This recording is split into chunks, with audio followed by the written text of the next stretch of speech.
Hey, hi everybody, welcome back to the channel. And yes, happy Holi to all. And I hope that you can play Holi as much as you can. But please study with me for a little while because exams are near. Anyway, we will going to study here the binomial and Poisson distribution. I know that I have talked about binomial distribution in our previous classes, but today we are left with a little observation and the mode, how to find the mode of binomial. Okay, and we are also going to start with something very new, which is the Poisson distribution. But yes, we are not just going to read the formulas and just get overview of them. I'll discuss everything in the simplest way possible. And first, we'll start from a very basic observation, like why the mean is greater than the variance in a binomial setup. And then we'll build our way up to some really, really cool properties like the additivity. And then we will come to how to find the mode. Okay. And trust me, by the end of this, a lot of these concepts will feel really easy. So, yes, grab your notebook and let's get started. See here, first a note. Let's begin with a fundamental question. In a binomial distribution, why is the mean always greater than the variance? Let us visualize this in a simple manner. In a binomial distribution, which we denote as what? X follows binomial n comma p. We know two things, right? The mean, which is the average number of successes, it is given by np. And then we also know the variance, which tells us how spread out the data is, and it is given by npq. Now, see here, what is this q? Q is the simple probability of failure, right? So Q is equals to 1 minus P. And because P is a probability, Q is always a proper fraction, meaning it is less than 1, like zero point 0.2 or zero point 0.5 or anything, zero point 0.3, zero point 0.8, anything. So look at the variance here, NP into Q. Since Q is a fraction, when you multiply NP by Q, you're essentially scaling down the value of NP. You're taking the fraction of it. That is why we say that the mean is always greater than the variance. Okay, and that is all for the observation. Now coming to the additive property of binomial. Let us see here what is the statement saying. The statement goes like this. If you have several independent binomial variables, let us call them x1, x2, and it goes on till xk. That is what I've written here, xi running from 1 to k. And they are all independent of each other. Each one, say xi, has its own number of trials ni. But here is the catch. They all have the same probability of success. Okay, that is very important because having the same probability of success, then only you can add the binomial variables. So if x1 follows binomial n1 comma p, or x2 follows binomial n2 comma p, and so on, and if you add all of them up, then what do you get? What is the first summation of the xi is what? X1 plus x2 plus x3 goes until xk. This is the summation of xi. This is also a binomial variable, which is the sum will also be a binomial variable. So what are its parameters? The parameters will be what, like you will simply add up the number of trials also. So s is the summation. S will follow binomial n1 plus n2 plus n3 goes until nk, which is the summation of ni, I running from 1 to k comma p. So this is a very beautiful property. It is like, see, I can give a very nice example out of this, like collecting identical coins from different piggy banks. If you collect identical coins from different piggy banks, then what will happen? You can add the sum, right? Because if each bank contains a certain number of the same type of coins, that is our success, then the total number of coins will be what you have is the same, is the sum of the all the banks, right? That is what I'm trying to say for additive property of binomial. Okay, but and this is a very important but, this property only holds true if and only if the probability of success, which is the p here, is the same for all the variables. Look at here, p1, p2, p3 goes on till pk is equals to p I've written. So basically the p will be same for all the variables. If the probabilities are different, say p1, p2, p3, they are different, the sum is not a binomial variable. It becomes something else. Okay? So remember, for the additive magic to work, the p must be identical across the board. Okay? Now we'll come to the next slide. Look at here. Now this part is about finding the mode of binomial distribution. Okay? The mode is simply the most likely outcome. The value of x is with the highest probability. Okay? So this is the most likely outcome. Now finding the mode of a binomial isn't always straightforward. It is depending entirely on the value. Look at here, n plus 1 into p. N plus 1 into p. Okay, let me break it down into two simple cases. Case 1 is when n plus 1 into p is not an integer, and case 2 is when n plus 1 into p is an integer. Okay, look at the first case. Okay, first case says that you have to imagine. See, imagine n plus 1 into p comes out to be something like 5.7. It's not a whole number, right? In this case, the distribution is unimodal, meaning it has one single mode, which is one single peak. The mode, which we call m here, is simply the integral part of that number. So for 5.7, the integral part is 5, right? And that is your mode. Now look at case number 2. Case number 2 is when n plus 1 into p is an integer. Now if n plus 1 into p equals a whole number, let's say exactly 6, then something interesting happens. The distribution becomes bimodal, okay? Meaning it has two peaks. The modes are at x equals to m minus 1 and x equals to m, where m is the integer. So if n plus 1 into p is equals to 6, the two modes are at x equals to 5 and x equals to 6. Both are equally likely and most equally and most likely outcomes. Okay, now coming to very important observation. See, the observation here is the shape of your binomial distribution. Whether it has one peak or two, it is decided by this single value n plus 1 into p. Now, let us solidify all this with a problem. Look at the question here. Question here states for a binomial distribution, the mean is 4 and the variance is 3. Find the distribution and its mode. Now, see, this is a very classic problem. So, we'll move step by step. See the first step. We already know the mean and the variance. Mean is what? NP. NP is given here 4. And the variance is NPQ. NPQ is 3. Now you have to find Q and P. If we divide the variance by the mean, we get what? NPQ by NP is equals to 3 by 4. The NP cancels out and we are left with Q. So Q is equals to 3 by 4. Since P is equals to 1 minus Q, we get P also here. P is equals to 1 minus 3 by 4, which is equals to 1 by 4. And from here, you need to find the N. Now, how will you find the n here? You have to plug the value of p back into the mean formula, which is np is equals to 4. So, n into 1 by 4 is equals to 4. So, n is equals to 16. So, the binomial distribution is x follows binomial 16 comma 1 by 4. Alright. Now, here next you need to find the mode.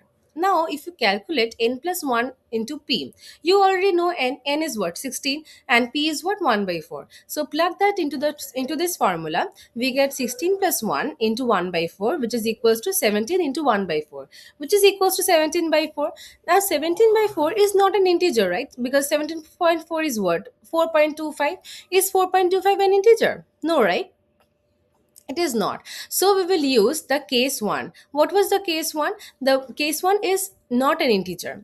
And so we will use this case and the mode is the integral part of 4.25, which is 4. So for this distribution, the most likely number of successes is 4. Okay. Now see, there are these star points, as I will call it. Okay, star point number one is, look at here. If x follows binomial 5 comma half and y follows binomial 10 comma half, then x plus y follows binomial 15 comma half. Okay, why? Because the p's are the same here, half. Now look at the star point 2. If x follows 5 comma half and y follows binomial 10 comma 1 by 3, then x plus y does not follow a binomial distribution. Why? Because the p's are different here. 1 by 2 versus 1 by 3, right? Now we will shift our gears and talk about our next superstar, which is the Poisson distribution. Now see, what is Poisson distribution?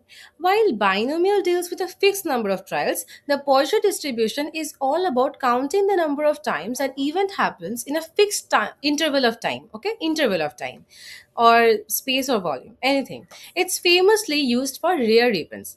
Think about it like this. See the examples here. How many phone calls does a call center receive per hour? Or how many typos are there per page in a book? or how many accidents happen at an intersection per day. All of these are examples of Poisson distribution.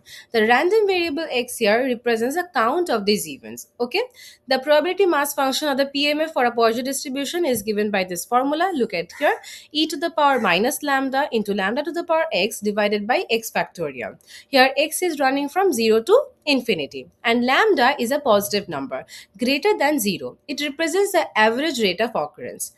Now look at here how we denote this, how we denote Poisson distribution. We denote it as x follows Poisson lambda. Okay. Now look at here. We will come to a really cool part of about Poisson, that is the mean and variance of the Poisson distribution are the same. Now we will see why. Look at here. The starting point starting with the mean. Now for mean of Poisson distribution, we already know how to find the mean, right? Expectation of x is equal to summation of x dot fx. X is the value, fx is a function. Function is the probability mass function, right? Now if you plug into the formula of the PMF of Poisson distribution, we get what? X into e to the power minus lambda into lambda to the power x divided by x factorial, right? So if we take out e to the power minus lambda, because that is a constant, right? So if we take out that, we are left with what? Summation x running from 1 to infinity x into lambda to the power x divided by x factorial. And in our previous classes, we have already learned how to write x factorial. We can also rewrite it as x into x minus 1 factorial, right? So if we do that, we will be this will help us to cancel out the numerator and the denominator x, right? So if we cancel out that, we are left with what? E to the power minus lambda summation of lambda to the power x divided by x minus 1 factorial, right?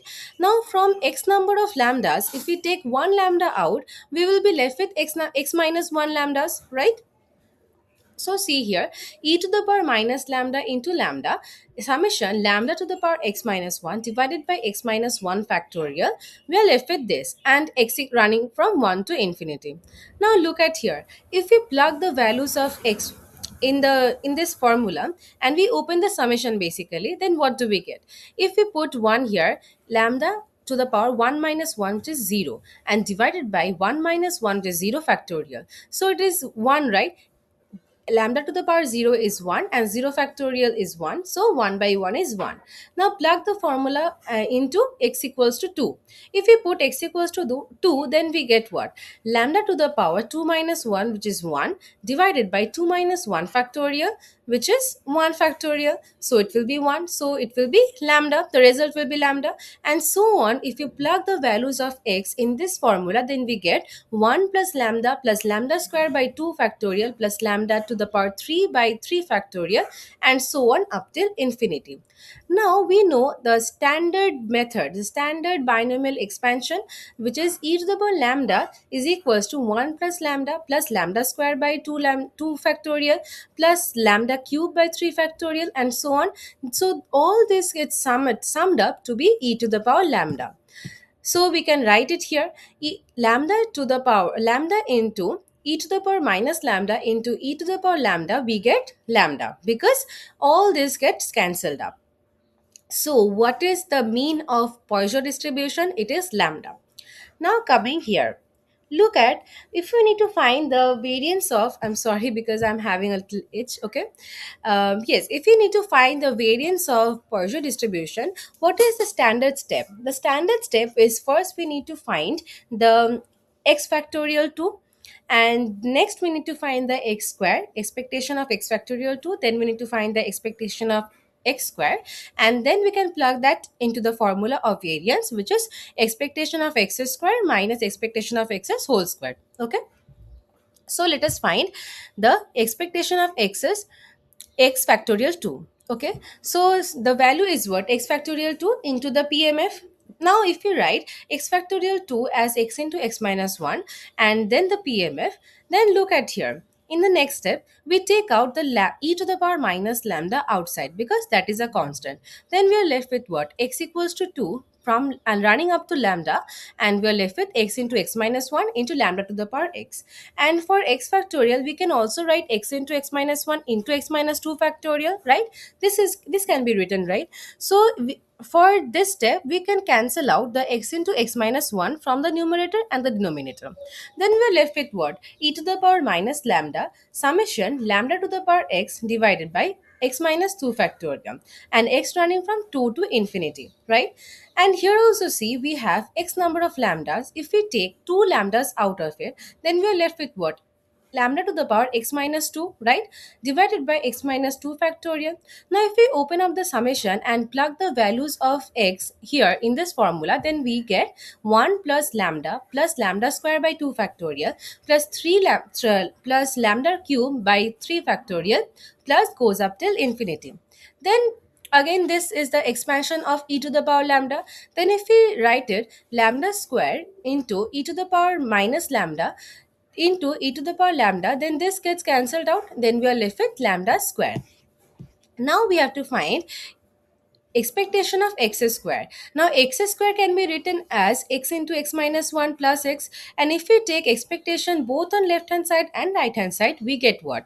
Expectation of x square is equals to expectation of x into x minus 1 plus expectation of x. Now we already know what is the expectation of x into x minus 1, that is lambda square, and expectation of x is what? Lambda. So we get the expectation of x square also. Now we will find variance of x. Now variance of x will be what? Expectation of x square minus expectation of x as whole square. So basically, if you plug into the formula, the values here, like this was lambda square plus lambda and this was lambda, right? Now if you plug this formula, lambda square plus lambda minus lambda whole square, then you get lambda. So basically you can understand from this that for Poisson distribution, the mean and the variance is lambda, right? So, this is a hallmark feature for the Poisson distribution. Just like the binomial, the Poisson distribution also has a fantastic additive property. Now look at the additive property here and the statement I have written. Okay, if you have independent Poisson random variables, say x1, x2 goes on till xn, where each xi which belongs to P is the Poisson lambda I, then their sum is also a Poisson variable. Okay, the parameter for the sum is simply the sum of their individual lambdas. So the summation xi I running from 1 to n is equals to Poisson lambda 1 plus lambda 2 goes on till lambda n, right, which is summation of lambda I running from 1 to n. This is like very useful. Okay, this is incredibly useful. If you know the average, if you know this average, you can find many answers for very beautiful questions. For example, I can think of, like, if you know the average number of calls per hour in 3 different hours. Okay, if you know the average number of calls for 3 different hours, then the average for the entire 3 hour period is just the sum of those averages, right? You will get this from this formula, this additive property of Poisson variables. Okay, so basically that is all for today's class. And yes, we have covered a lot today. And then we started with the mean and variance of binomial, and then we figured out how to find its mode, and we solved the problem. Then we transitioned into the Poisson distribution, deriving its mean and variance and looking at its own additive property. So in the next class, we are going to roll up our sleeves and solve a bunch of numerical problems on Poisson distributions, and we'll apply all these concepts we just learned. Okay, so if you find this video helpful, please hit that like button, subscribe to the channel, and share it with your friends who are also studying statistics. Okay, thanks for watching, and I'll see you in the next one. Bye.